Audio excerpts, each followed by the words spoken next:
j'ouvre toujours mon champ du côté qui n'a pas de poteau pour la table. Alors, la partie la plus éloignée en premier.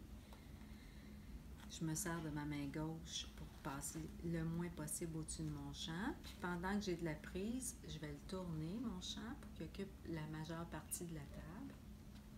Je vais le stabiliser dans le coin opposé. Je vais vider mon petit haricot. Puis je vais reculer le petit bol le plus près possible à 1 pouce ou 2,5 cm du bord. Alors, toujours la solution vis-à-vis mes yeux. Okay. Si je suis celle qui l'ouvre, pas de problème. Si je ne suis pas celle qui l'ouvre, je vais déposer, je me retire rapidement. Si je ne suis pas celle qui l'ouvre, il faudrait que je jette la première gorgée dans mon sac à vidange. Okay. Ensuite, je suis à l'étape d'ouvrir mes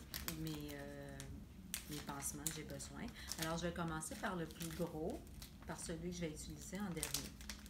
Question de logique tout simplement, mais ce ne serait pas grave si vous ne l'ouvriez pas dans ce sens-là. Vous remarquez aussi que je ne manipule pas. Je ne manipule jamais au-dessus de mon champ.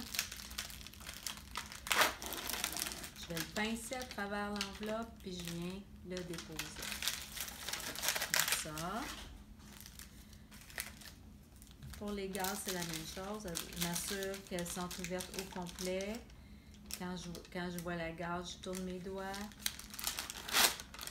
Je viens les ouvrir au-dessus de mon champ. Même chose si j'en ai besoin des types. Alors, je peux faire ça toute l'avant-midi, selon la grosseur de ma plaie. J'ai ouvert, je suis rendue au gant. Alors, j'ouvre l'emballage.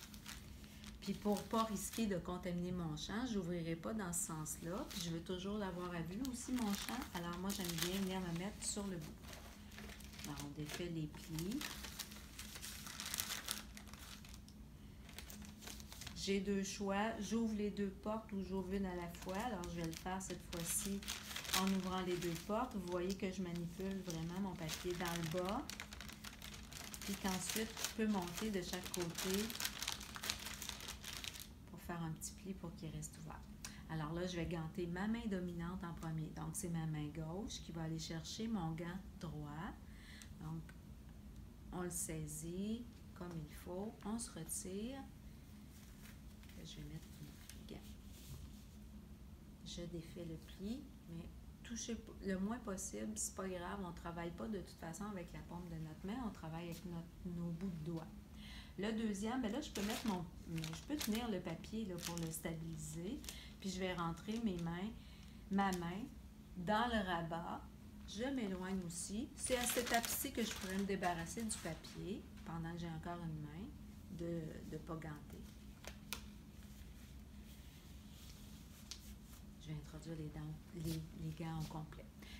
Si jamais il vous arrive que vous faites une erreur, je rentre comme ça, puis là, je vois bien qu'il y a un doigt qui n'est pas à bonne place, c'est toujours le temps de rectifier le tir, comme on dit, mais faites attention parce que vous êtes porté à aller vraiment tirer sur les poignets puis risquer de vous contaminer. Alors, pincez toujours votre gant pour l'ajuster au niveau de la paume.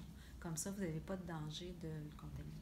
À partir de ce moment-là, mes mains doivent être toujours en haut de ma taille et je vais pouvoir aller travailler sur mon champ.